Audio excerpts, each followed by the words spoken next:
So today's webinar is called Get Psyched for Fall Hiking. I don't know about you, but I'm in Connecticut. It was a pretty much perfect day for hiking today, not too hot.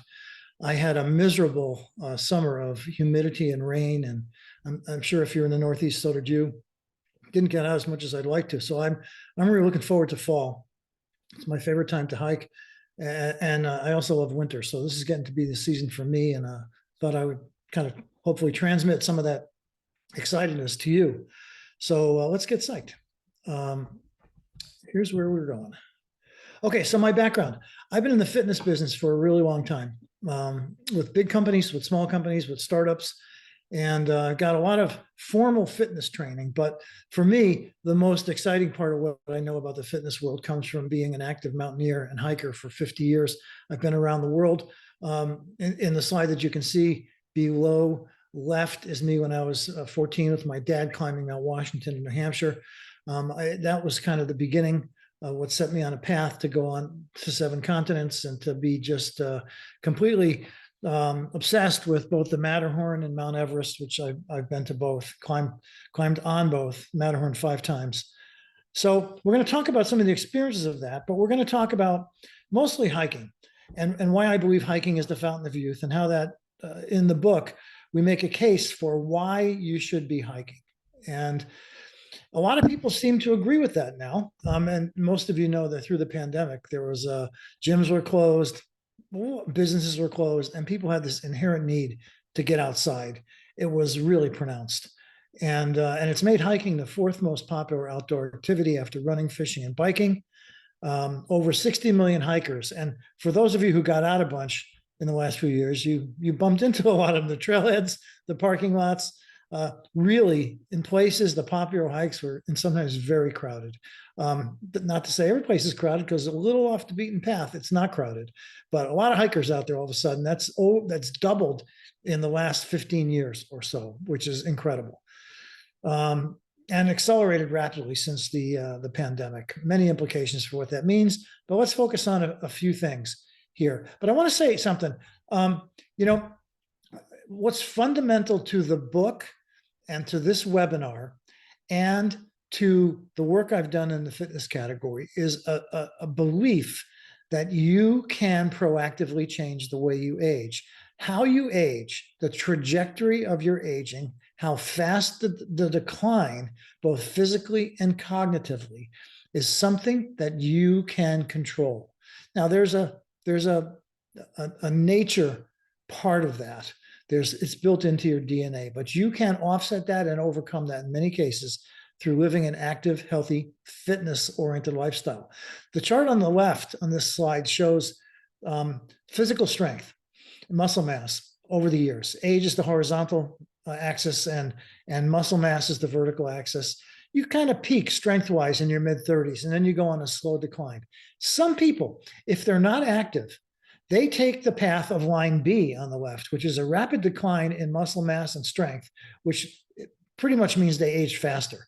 What we're after is activities and a lifestyle that keep you on line A, a minimal decline. And in some cases, cognitively, which is the left side, if you maintain a very active lifestyle and proper diet and proper cognitive stimulation, you can become a super ager. And you don't necessarily have to have the cognitive decline that people who don't live active outdoor lives have. And you can see in all the cases, the rapid decline over the years is something we really want to avoid. We want to be able to, and you can control the way you age. So you can decide if you want to live on line A, or if you want to let it take its course and just give in to aging, and that's line B. I choose line A. I think the fact that you're here means you're probably thinking about line A too. So some of the origins of the book. I mentioned before I was obsessed with the Matterhorn. When I was a little kid, 1965, I saw a Disney movie called Third Man on the Mountain. It's a fictitious story based on the true first ascent of the Matterhorn. In this case, a young boy named Rudy Matt climbs the Matterhorn and becomes a heroic figure. It stayed in my head when I was very young. It was riveting. And fortunately for me, I made it a lifelong goal. 25 years later, I stood in the exact same spot, kind of almost accidentally replicated the pose. It was really kind of a culmination of a lifelong dream. I've since been back to the spot 4 other times. And it's really, it's throughout the book is the how this came to be and some of the adventures I had on the Matterhorn. Another influence for the book was a book called Americans on Everest. I became a monopolizer at Mount Everest and a big fan of a gentleman named Jim Whitaker, who was the gentleman in the gray jacket. His twin brother Lou is in the dark jacket. They run a company called Rainier Mountaineering, and they run the guide service that ran up Mount Rainier. I've hiked and climbed with them many times. Jim was the first American to climb Mount Everest in 1963, and strangely enough, he was the first general manager of REI, which is Recreational Equipment Incorporated. Those of you who may be customers of REI maybe didn't know the origin of that company, but Jim Whitaker was one of the founding guys in that. And it's been a real honor for me to now, all these years later, what I'm doing here for you tonight, the webinar, is a version of what I have done at REI stores around the Northeast over the last couple of years. They love the book. Their motto is get outside. So Secrets of Aging Will Get Outside is kind of one of the cool books for them. And I'm just really honored because Jim Whitaker was one of the heroes for me as a kid, and also still remains heroic. By the way, they're both 93 right now and still active. So they're incredible case studies for living active outdoor hiking, mountaineering lives, and how invigorating that can be. They're still very vital guys at age 93. So, but the story of me and this book begins here. This is a place called the Rock Pile. It's the top of Mount Washington. Off in the distance is a rock feature. You can see it sort of looks like a point. It's called Lion Head. And the story begins for me in 1990. I was training to climb Mount Rainier on Mount Washington, going up and down, up and down, up and down, like these hikers in the foreground. That's not me. But I was pretty much in that spot on the way down when I saw off in the distance on Lionhead, someone coming uphill very fast, running, in fact. And this was before there was a sport called trail running. It was just very unusual to see someone running up a mountain. He got closer and closer and closer. As he came right up to me, again, I'm about in this spot, he stops, and I look at him and I said, "Oh, wait a second. How are you doing this?" And the reason I said that was the gentleman was 75 years old, he told me. And I had not only, at the time, I was what I thought was super fit. I was about 35 and I was training for a big mountain. And I didn't think I could do that. And here's a guy who old enough to be my grandfather running up Mount Washington. And I said, "How are you doing it?" He said, "Well, I live pretty much across the street for my whole life. I've run up this mountain 2 or 3 times a week my whole life." And it was one of those moments where light bulbs went off because a couple of things were going on in my head. One was, oh, I can be doing this for a long time. I don't have to slow down. If this guy can do it, I can do it. And then the second thought was, what is happening to his body that enables him to perform in a way that is so off the charts? And that got me thinking about the physiological and the cognitive benefits of hiking and going uphill and staying active and being physically fit, which kind of led me into the fitness business. So my story began right at this spot. And that's also the genesis for the book, because it's just played such a big role for me. Now, as I was writing the book, I wanted to make sure that other people had a similar feeling about hiking. So I put out some feelers. I wound up interviewing about 100 people for the book, of which about 25 wound up being in the book in some version, case studies, quotes, and so on. The thing that kept coming up were these quotes that reinforced my belief that I was onto something in this book, but that hiking played a really unique role for people. Hiking made me fit, pretty obvious, but hiking healed me. Hiking keeps me young, which is just what I wanted to hear. I've never felt better. Hiking changed my life. So many of the people on this page, they sent me their pictures. I've come to know them. I've hiked with some of them. Hiking has played a profound role in their lives, and all of them share the belief that you can proactively take charge of the way you age. There's not a person in this picture under 60, I think, 50 for sure.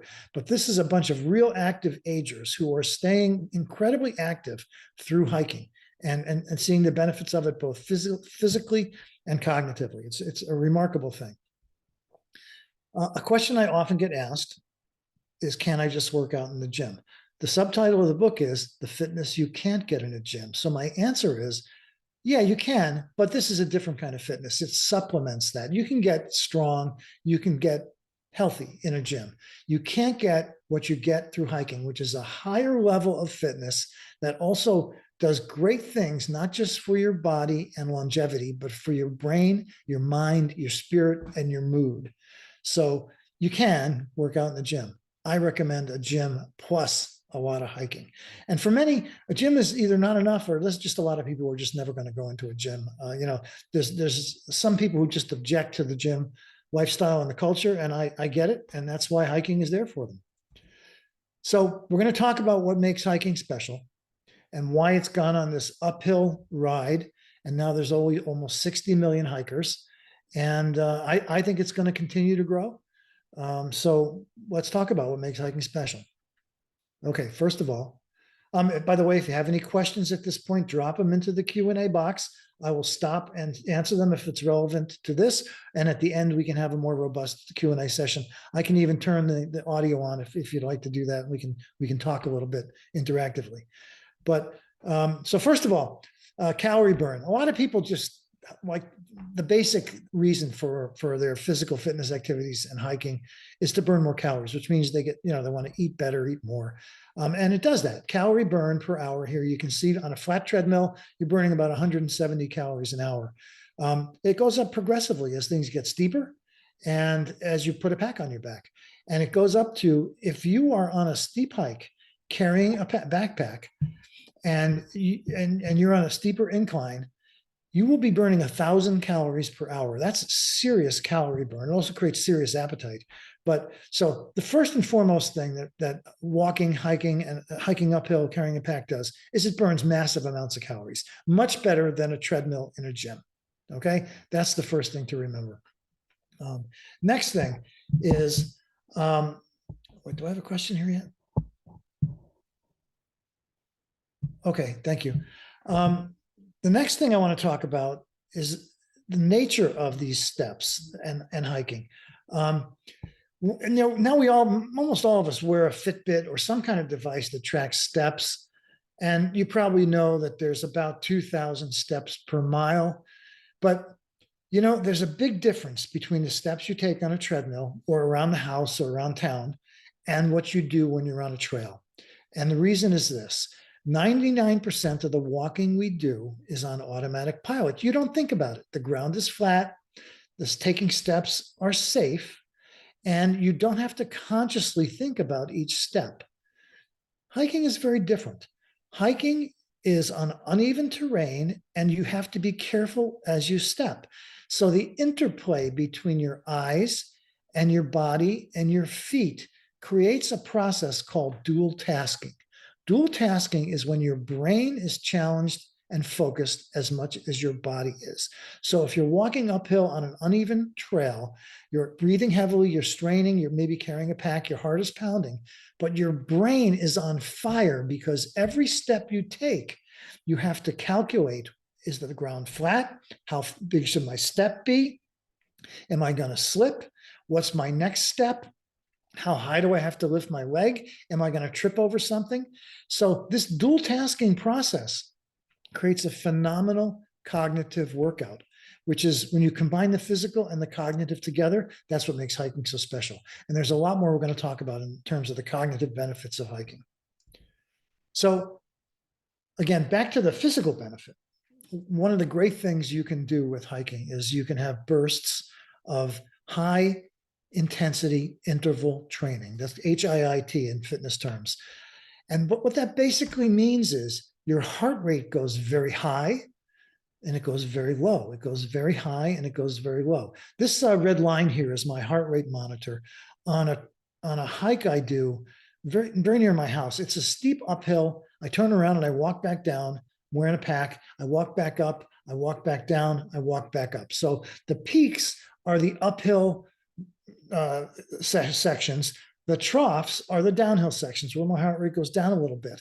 And what I am doing in this training is I am deliberately making my heart rate go high and then low, high and then low. And you think about what that is. Those are repetitions. I am doing repetitions on my heart, building a broader range of heart rate variability. When I'm working very intensely, my heart rate can go up to about 180. When I'm at rest, it's about 45. That gives me a very broad range of heart rate variability, which is a healthy thing. The opposite of a high degree of heart rate variability is if you're a sedentary person and your average heart rate when you're at rest is about 75 or 80. And then when you try to exercise, you get up to about 110 before you start to feel faint, which means your heart rate variability is only about 30 beats. That's very risky. So the higher you can get your heart rate and the lower your resting heart rate, the healthier your heart muscle is.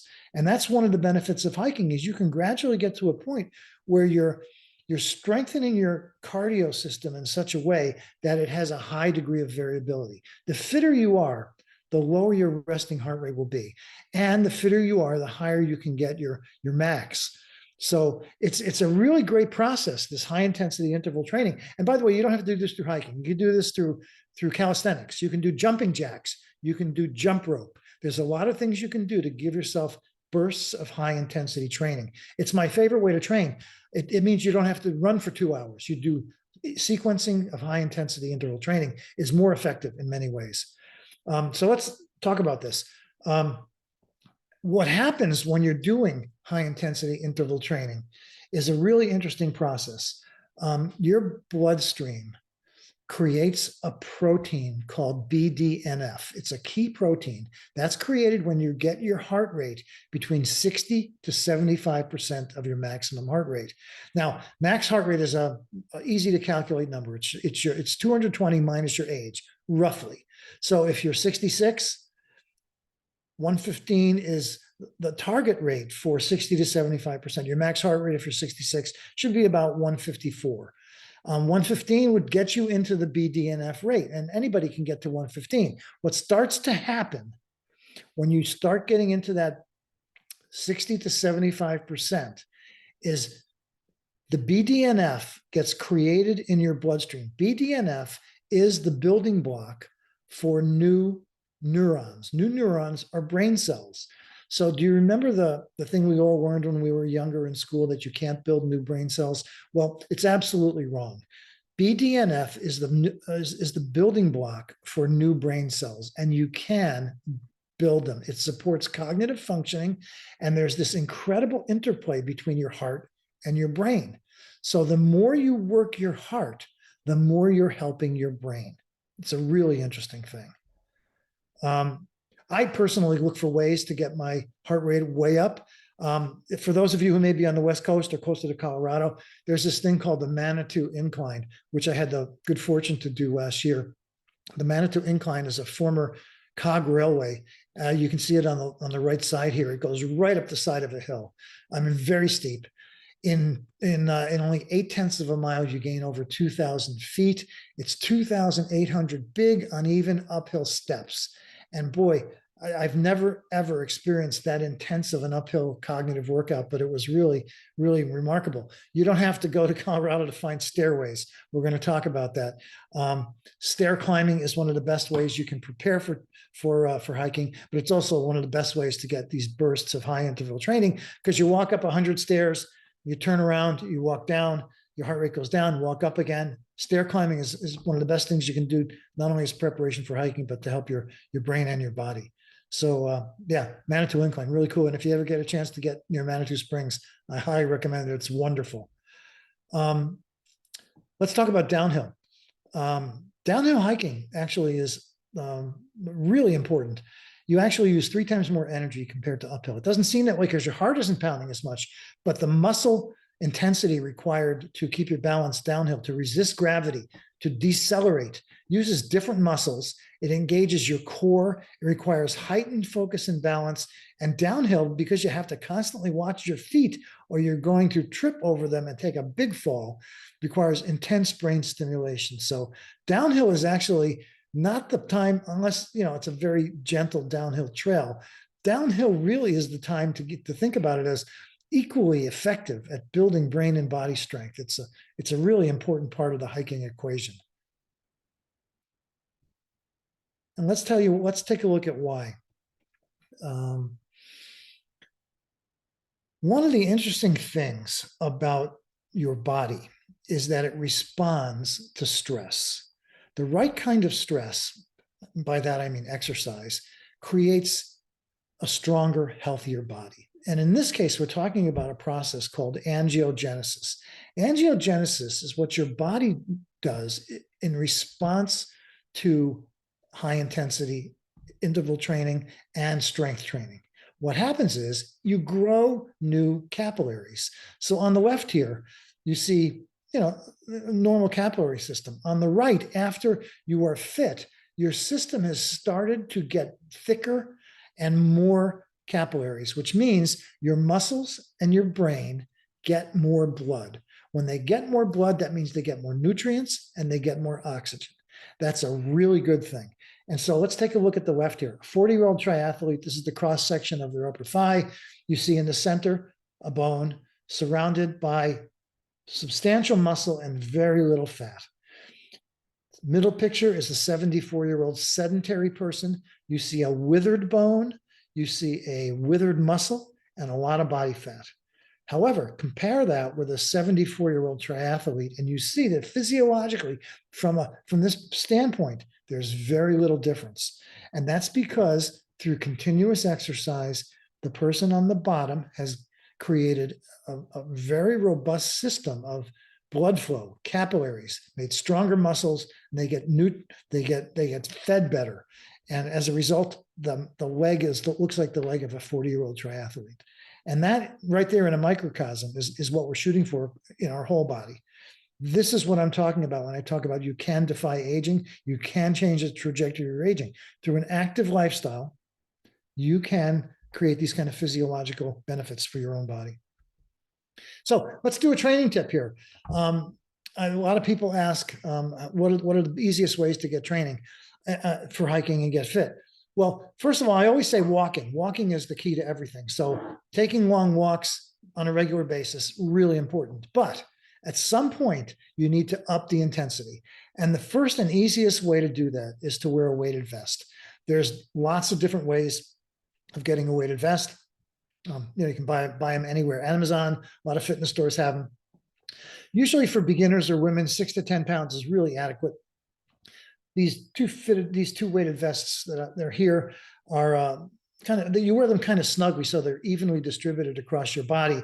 What's important when you've got a weighted vest is not to lean forward or change your posture, because if you do, you're going to start to create offsetting issues and maybe back problems. So with a light enough weight, 6 to 10 pounds, you can keep the integrity of your posture. But then every step you take is more intense. It's building more muscle. It's getting your heart rate up. Again, it's giving you a little bit more strength, a little bit more endurance. At the other end of the spectrum is an activity called rucking. Rucking is the new term for it, and it's basically what my dad did when he was in the Army. They made a heavy backpack and they made you run uphill. And so if you're progressing to the point where you want better workouts, this is my rucking pack, by the way. It is kind of a military style pack, and you can load it with things. I often will load it up to 20 to 30 to 40 pounds. And that thing you see on the bottom, earlier this year, I bought a lead plate. That's a 25-pound lead plate. The rucking pack has a slot. You slide it in, and all of a sudden you're starting off with a 25-pound pack. You put a few water bottles, a lunch, a raincoat, and all of a sudden there's a 40-pound pack. And that's what I use when I walk on flat ground, because it just changes the intensity. After a point, walking doesn't do much for you. You need to get your heart rate up. You need to activate those muscles. You need to have weight-bearing exercise to get the benefits of the workout. And so, again, you can start at a weighted vest. and you can transition to a rucking pack when you feel you're ready. This alone will make you a much stronger hiker, a much stronger walker. And if you're at the beginning stages, I highly recommend a weighted vest. Now let's talk about a couple of basic exercises that I think are integral to being a better hiker. Not only better, but safer. I do all of these on as regular as I can. And there's nothing mysterious about this stuff. You don't need a gym. You don't need a lot of equipment. Jumping rope is phenomenal. Not only does it get your heart rate up, but you can control it. You can jump 50 times, rest for 2 minutes, jump 50 times, rest 2 minutes. That's the high intensity variation that we're all after. It's a great way to do it. And it's a great way to build flexibility as well, because you're springy. It builds the springiness, and that's important. Springiness is important because hiking can create with an uneven terrain. You want your knees, your ankles, your hips to have a certain amount of spring to them so that you can adjust. You want them to be kind of shock absorbers. And jump rope kind of does that for you. So at a starting point, go back to being a kid, do jump rope. And in the kid zone, skipping. It is a phenomenal hiking exercise because you got to lift your leg and you got to have some explosive strength. What jump rope and skipping have are what's called plyometric abilities. Plyometric means explosive strength. Jumping and skipping give your muscles that ability to move fast with power, and that's important to hiking. It makes you a better hiker. I'm also a big fan of lunges. Lunges are very simple. You just step forward. You can do them with dumbbells, with weights. You don't have to use weights. The reason you want to do lunges is because you want your hips to be as loose and flexible as possible. That's critical. It's walking uphill and walking downhill requires hip strength that running and walking do not require. You build that through lunges and in a little more advanced way, squats, but we're talking about lunges here. And then the last thing I would recommend as a training to build strength and endurance is stairs. I am it's ridiculous how many times I have searched for a hotel or a place to stay that has a stairwell, because for me, throwing a pack on my back, going up and down stairs is about the best thing you can do to not only for your body, but to prepare for hiking. It keeps you fit. And I've actually entered stair climbing contests up the Empire State Building, a few other things. And it's a kind of a weird hobby, but it's rewarding. We're going to talk about stair climbs in a second in a real extreme way. But it is, these four things are accessible to anybody. And if you're considering hiking or getting better at hiking, you have to do these four. They'll improve your ability not only to go further and faster, but safer. It gives you a little cushion. The fitness gives you a cushion against injury, and that's a good thing. So we're going to switch to brain at this point. We talked about high intensity interval training and how angiogenesis is the result in your muscles of what happens. Well, a parallel process happens in your brain. That's called neurogenesis, the process of creating those new brain cells we talked about. Your brain has an ability called neuroplasticity. It can reorganize and rebuild itself by forming neural pathways. When you perform a physical activity, you are creating a neural pathway in your brain. The neural pathway is all of the cells that control the muscles that are moving. And the more you do that, and the more you get your heart rate up, you're creating that BDNF, you're stimulating the new cells, you're creating neural pathways, and you're creating what's called cognitive reserve. More neural pathways give your brain a resilience that people with fewer neural pathways have. Resilience makes your brain last longer and be sharper and be more resistant to injury. Let's take a look at healthy brain versus not healthy brain. On the left, a healthy brain, very dense. On the right, a Alzheimer's riddled brain. You see it's very withered. And that's kind of like a withered muscle. There's real important analogies here. Angiogenesis to neurogenesis. Through exercise, you can create denser neural pathways, which creates a healthier brain. And what you can see over here on the right side is as you create more pathways through exercise and movement and high intensity, you create denser neural pathways. A denser brain is a healthier brain. You know, we've all heard the term muscle memory. Muscle memory is what they thought years ago was what training created. A golf swing, a baseball swing, a tennis serve calls on muscle memory. Well, as it turns out, there's really no such thing as muscle memory. Muscles don't have the ability to remember anything. What you're doing is you're creating a cognitive pathway. When you rehearse a golf swing or a tennis serve or a baseball swing or anything you do, repetitions build those neural pathways. So when you get to the point where you don't have to think about it, that neural pathway takes over, and the movement, the complex movement, is it becomes easier, and that's what practice does. But it creates these neural pathways. That's what we're after, and great way to create neural pathways is hiking. Hiking creates the high intensity exercise you need to keep your brain sharp. Okay. Now, we're going to spend a little bit more time here on the brain stuff because to me, this is where it far exceeds what you can get out of a gym.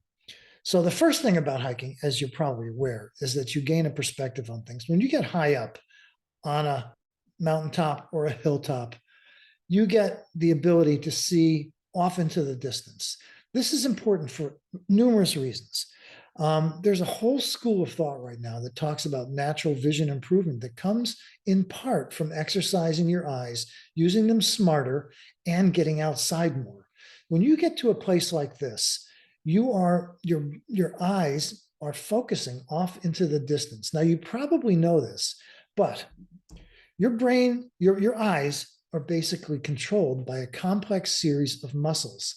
There are muscles that move the eyeball from side to side, up and down, and there are muscles that focus the lens. Now, the more you move these muscles, the healthier your eye will be, the healthier your eyesight will be.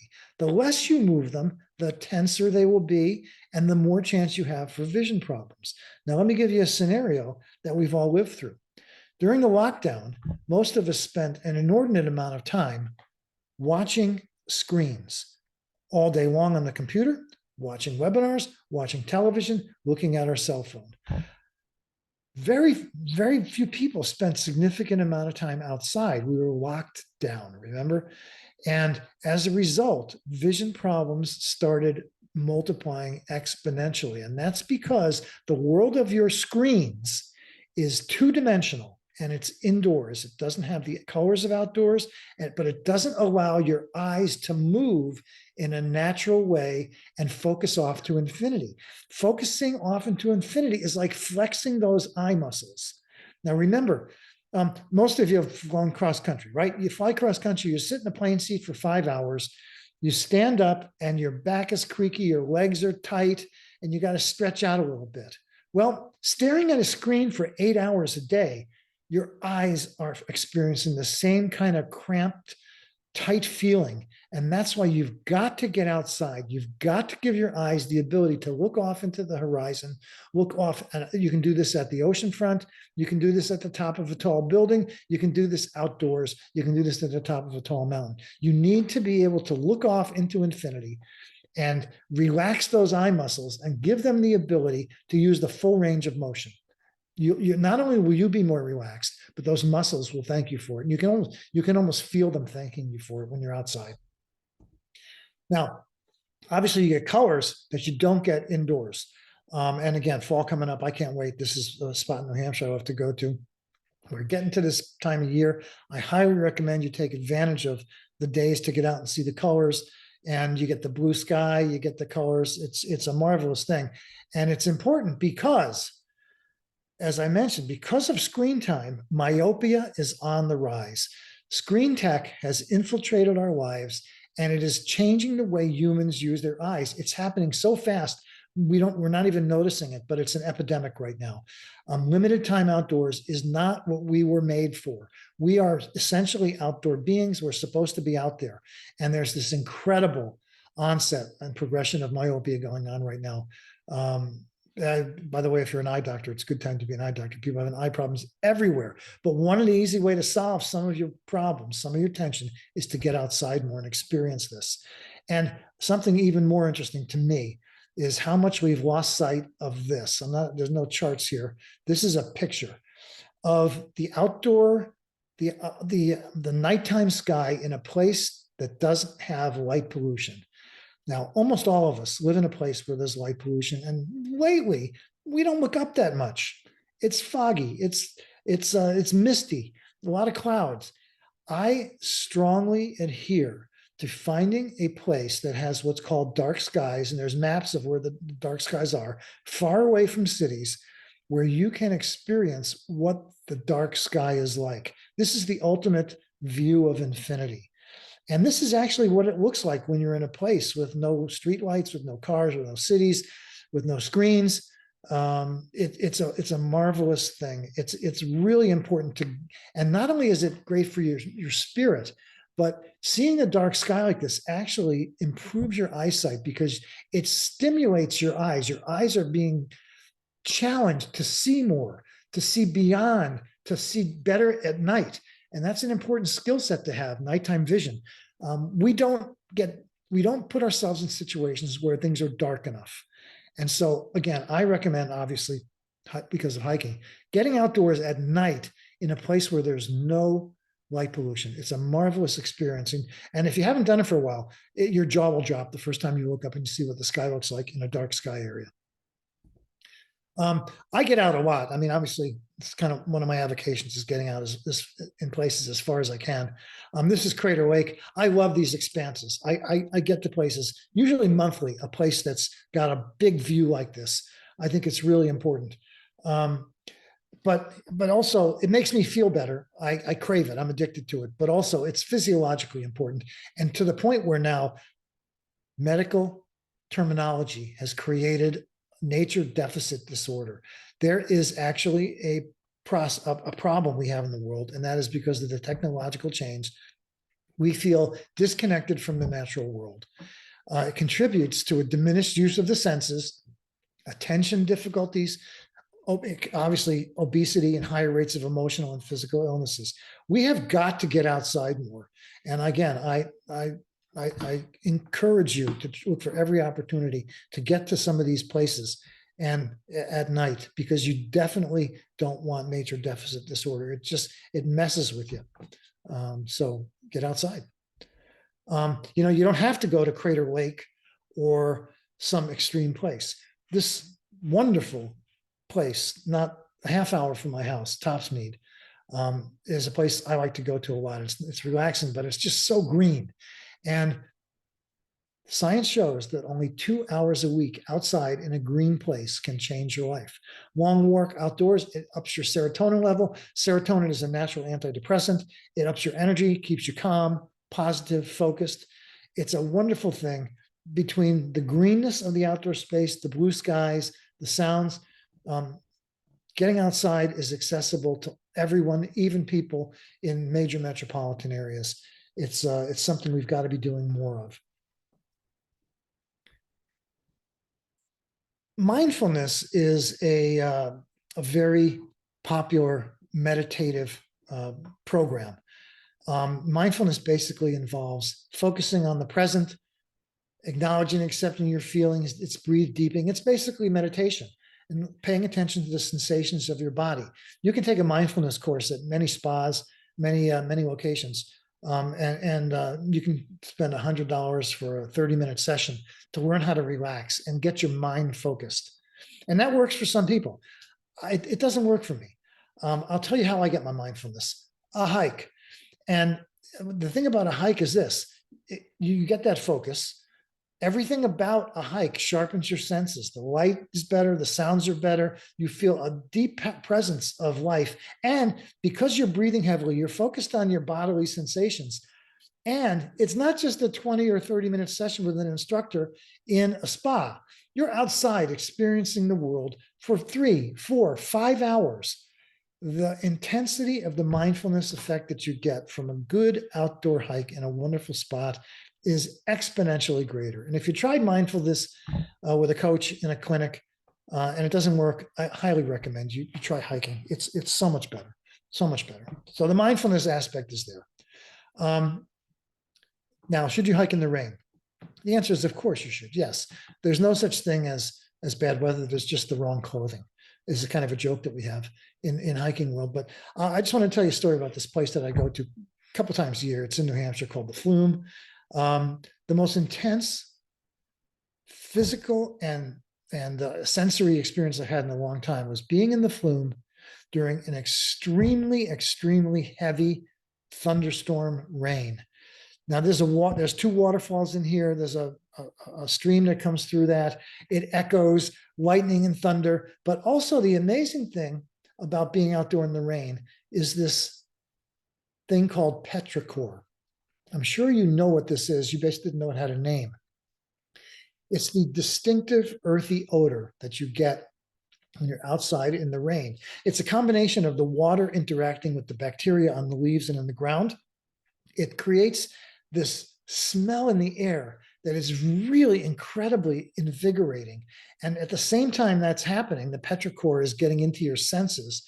The air is being cleared of dust and pollen. You're breathing in like supercharged air when it rains. So I highly recommend getting a good umbrella and a rain suit. In fact, I often will carry an umbrella when I'm hiking. You can see this picture here up at the top. That blue is a giant umbrella. I've been wearing rain gear, but I like the idea of having a little tent over my head. It lets you take better pictures and whatnot. But again, I highly recommend, if you're getting into this and you see it raining, don't change your plans. Change your gear. Get an umbrella. Get good rain gear. It's an interesting and really exciting sensory experience to hike in the rain. At this point, any questions? Does anyone want to drop any questions in the box? If you do, I'll see them and I'll be happy to answer them.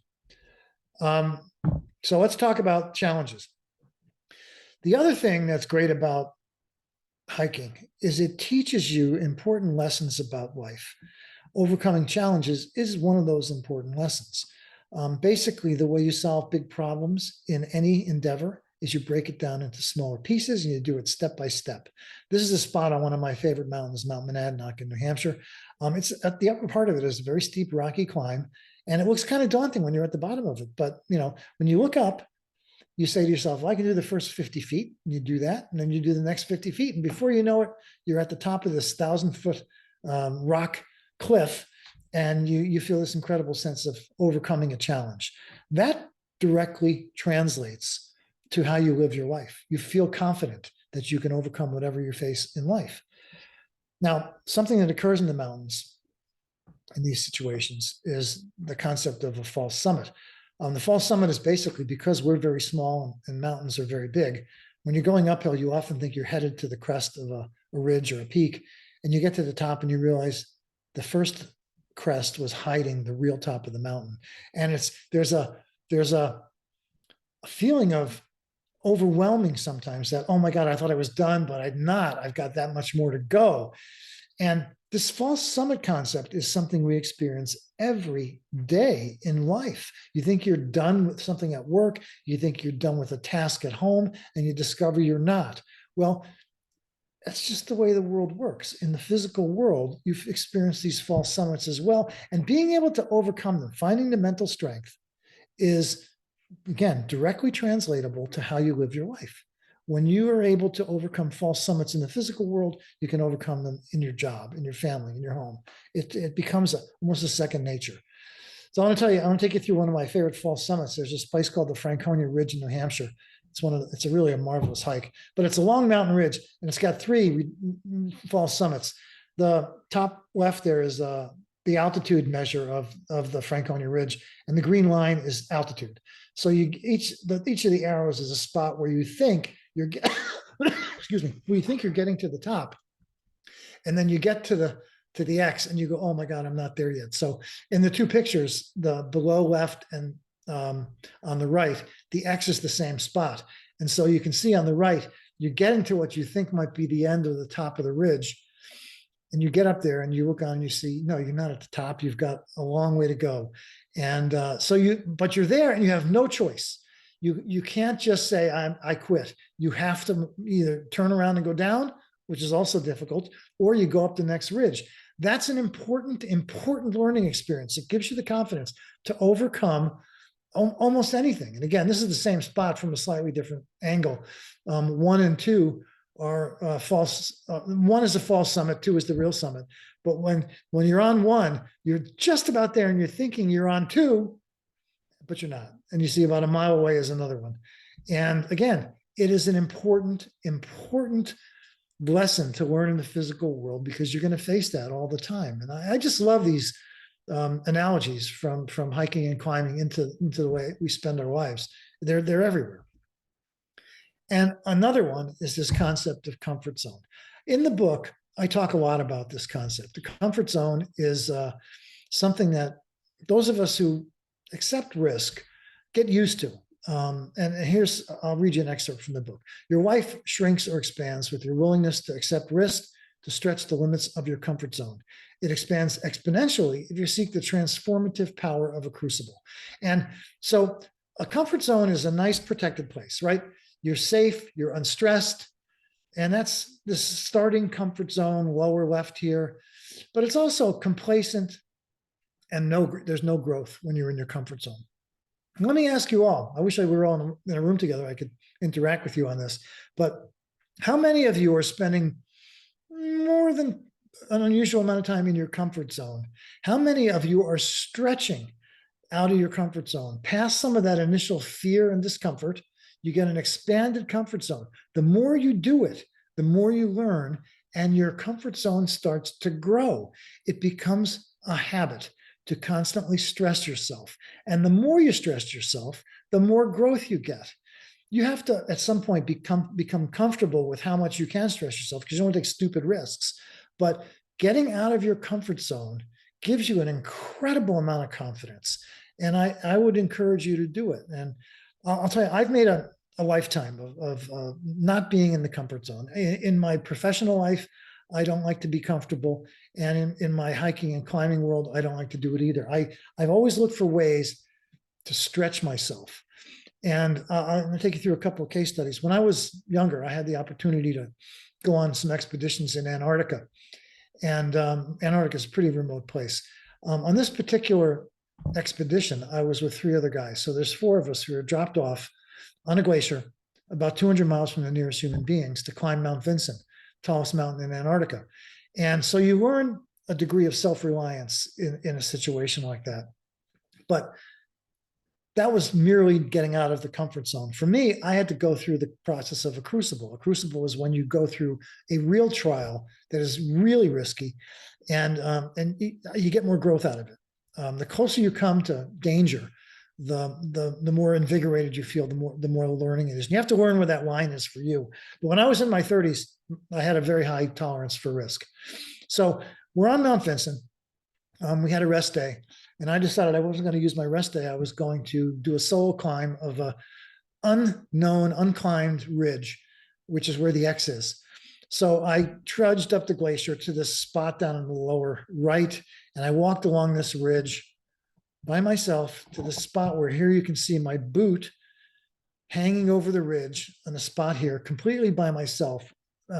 Beyond any rescue, I needed to be by myself. I needed to feel completely self-reliant. I needed to know what it felt like to be in a place like if something went wrong, if I had a heart attack or fell over the other end or this end, no one would ever know where I was. I would just disappear off the face of the earth. It was kind of a scary thing, but I wanted to feel what that was like.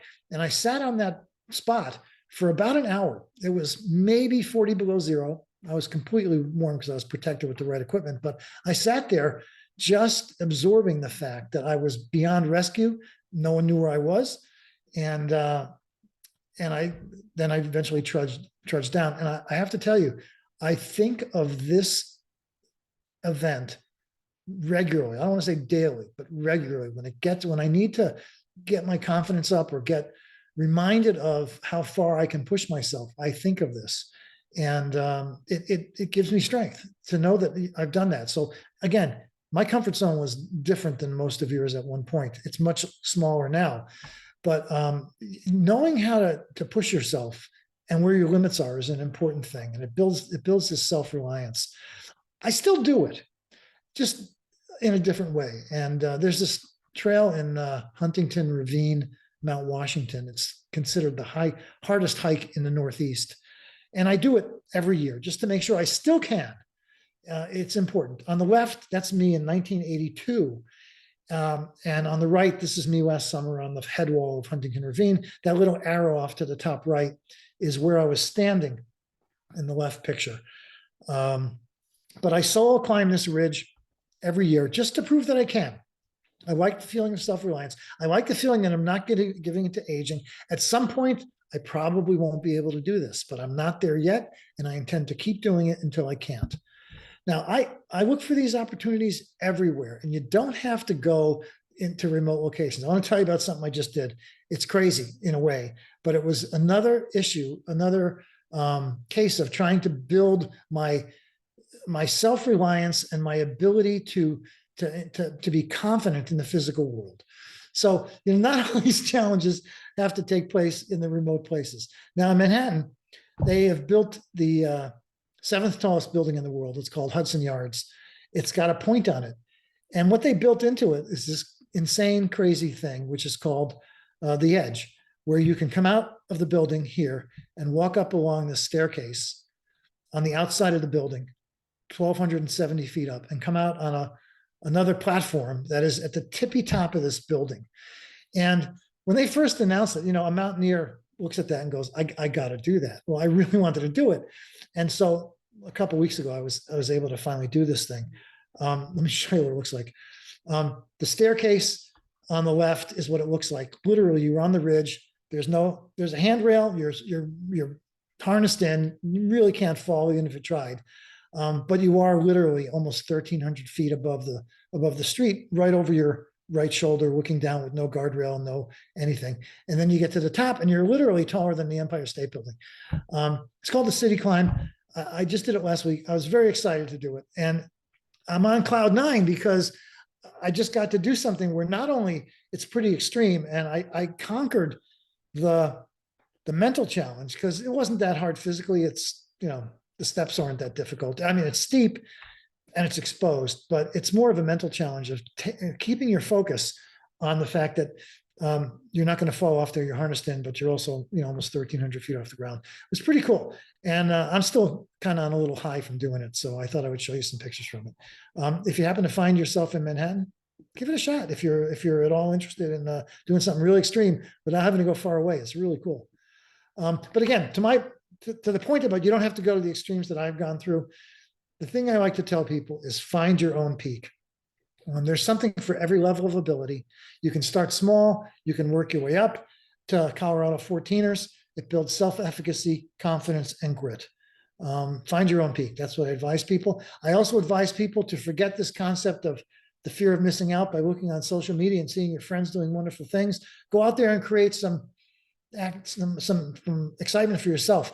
The term I use is JOBO, joy of being outside. It's a great thing. And I coined it because as I was asking my hiking friends to send me pictures of themselves, you'll notice a lot of people do the, look at me, I'm up at the top. And this is what I call the JOBO position. Hands over your head, excited to be at a high place. That's what I say, go for the JOBO. It's a really fun part of this is the absolute joy you get from being in these places. Highly recommended. And that's why you train for it. That's why you do it. So you can experience these moments that stay with you and make you not only physically and cognitively sound, but boy, it just makes you a happier person. And there's so many case studies of where it works. This is 102-year-old Klaus Obermeyer. If any of you, he owns a ski apparel company. I have an Obermeyer ski jacket. He's 102, he's still skiing. And his quote here is perfect. You have to keep exercising. Your health should be number one priority. Your body carries your brain. If your body is healthy, your brain has a chance to be healthy too. Klaus Obermeyer, one of my heroes. So we're getting into the Q&A session. I'd be happy to answer any questions. I actually have a few prepared. Hold on, I think I'm getting a question here. Let me see. Yeah, safest place in New York City. It might be, being that high up. You're right. So if anyone wants to drop any questions in here, I'd be happy to do that. And as you're thinking of questions, I want to take you through a couple of things. One is, if you're going to get out there and hike, I highly recommend you make sure you have the 10 essentials. The 10 essentials listed right here. They're on my website as well. You can check them out. You got to have these things because without them, you are putting yourself and others at risk. Headlamp critical. You just don't know if you're going to sprain your ankle and you're going to be stuck outdoors. You want to have that headlamp. When it turns into dusk, you definitely need to have the ability to see. Map and compass critical to learn how to use it. First aid kit, snake bite kit, critical. Knife, lighter, matches, whistle. Why a whistle, people ask me. Well, if you are sitting in the woods at night with a sprained ankle and you're tired, a whistle will carry for 2 miles, whereas your voice will carry for 200 yards. Whistle, need a whistle to help people find you. You need extra batteries for everything you carry, an emergency blanket, which folds up into a tiny little thing in case it rains, it keeps you warm. You need rain gear, you need the proper amount of water and food. Beyond the top 10, here's what I always carry. I now carry always a GPS locator. I don't ever want to be completely detached. I always carry duct tape because it makes sense to carry duct tape everywhere you go, not only if you're hiking, everywhere you go. Extra socks. I don't like, if I step in a puddle or a stream, I don't like to have wet feet. I carry paracord, which is basically nylon cord to tie things. And I always use ski poles. Hold on, there's a question here. Injury prevention, specifically knees. I can hike all day, 10 to 12 miles, 3,400 feet of elevation, no problem. Coming down, a different story. Okay, Mark, you just set up my next slide. Thank you very much. So here's the thing about injury. Everyone says, should I use poles? My answer always is, yes, you should use poles. You absolutely, if you're above 40, you got to use poles. If you're below 40, you should use poles, but you've got to. Pictures on the left are me and others. I'll get to you in a second, Mark, on that. Me and others, mountaineers, heavy loads, it eases the stress. This is me just on the Manitou incline. I always carry poles on the right there. Stability and balance, less impact on joints, uphill assistance, downhill control. It's easier on your back. When you're crossing stones in the water, it's easy to keep your balance on a stream. In the event you need to defend yourself against a person or a bear, you've got something. And the thing that most people don't realize is poles create better breathing, gives you more stamina. And the reason for that is uphill, your arms are up. If your arms are up, your chest is expanded, your lungs breathe easier. When your arms are hanging at your side, your shoulders are compressing your chest. I want to breathe as much as I can. Okay, so poles is the starting point. Mark, you're asking, I use poles. Now what? And here's the thing. First, I don't know how old you are, but my thinking is you've got to get an assessment first. You may be experiencing either joint decline or unstable muscle situation where you've got to know what exactly your issue is. And I highly recommend, if you've got any physical issues, you get a physical and you meet with a personal trainer or a physical therapist to kind of understand the mechanics, because walking and hiking require a certain proper mechanics. A lot of people don't have it and make their situation worse. So Mark, we need to know more about what your issue is. But if it's joints, that's one thing. If it's muscle strength, that's another thing. Some of those exercises I recommended are real critical, and do more of them. It'll strengthen those muscles. If downhill is your issue, chances are it's the hamstring muscle, and maybe you've got some knee deterioration. My younger brother hiked a lot with me when he was younger, when we were kids. He went through 2 knee surgeries, 2 knee replacements, and 2 hip replacements. He's hiking again, but he for a long time had pain that he didn't know what it was, and it turned out he had joint problems. So slightly different mechanics. So it's real hard to know specifically what your issue is, but I would focus on getting an assessment, some physical therapy, getting some exercise, and taking it from there. So good luck with that. It can be complicated. Okay, 65, muscle and balance, PT, working on it, underuses glutes. There you go. So I think that sounds like the problem. Yeah, it sounds like you're working on it. Glutes, glutes important. That's why training downhill is important. It works your hamstrings and your glutes. And that's why lunges are important. So if you get a physical therapy program, it sounds to me, you're just a tad younger than me. But that's, yeah, you should, if you're not experiencing some kind of joint and hip problems at our age, you're real unusual. So you got to overtrain, you got to train properly for that. Stretch, get those things done. So it sounds like you're on the right path. Good for you. I want to talk about cairns. A lot of people ask me about cairns. Cairns are those rock piles you see on trails. Some of them, most of them above tree line. By the way, cairns, everyone know what cairns means? Cairns is a Scottish word, and it means pile of rocks, which is perfect, right? So cairns are what the trail maintainers, usually the Appalachian Mountain Club or some organized group, they build deliberate cairns on the trails to help in route finding in bad weather and in winter. They're important. They're usually big, 4 to 6 feet high. That's an official cairn. You do not mess with those. They're important for route finding. However, a lot of people don't understand that, and they decided they're going to build their own cairns, which are these expressive little rock piles that you see on some trails. Those aren't cairns. And there's this ethos in hiking called leave no trace. You're not supposed to do that. It rearranges nature. And also it's a personal expression that a lot of us feel is closer to litter and graffiti than it is doing something good for the environment. So I know this is controversial, and I'm in some hiking groups where I talk about this. Anytime I see a man-made rock pile like this in a wilderness location, I knock it down.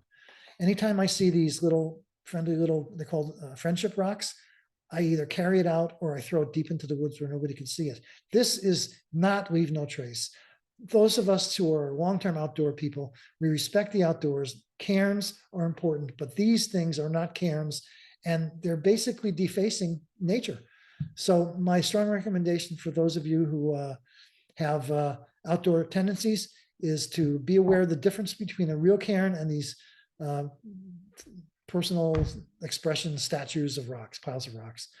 Big difference.